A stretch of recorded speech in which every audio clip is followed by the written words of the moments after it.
यावर्षी पीक कापणी प्रयोगाच्या आधारे पीक विम्याची नुकसान भरपाई मिळणार आहे।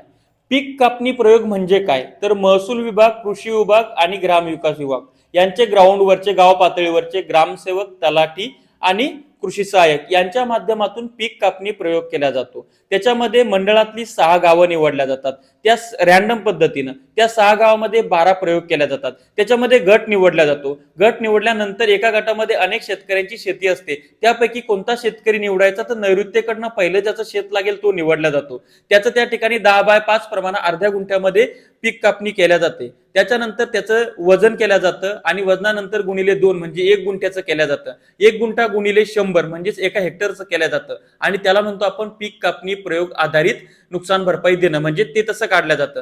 ते त्याला 50% वेटेज आहे। 50% हे टेक्निकल यील्डला वेटेज आहे, जे की तंत्रज्ञानाच्या माध्यमातून तपासलं जातं। या दोन्हीच्या माध्यमातून मग उंबरठा उत्पादन आणि मग ते सूत्र आणि त्याच्यामध्ये मागच्या 7 वर्षातील बेस्ट 5 वर्षामध्ये जे उत्पादन आलंय त्या उत्पादनाच्या तुलनेत या वर्षीच्या उत्पादनामध्ये जेवढी घट आली तेवढा तुम्हाला पीक विमा मिळणार।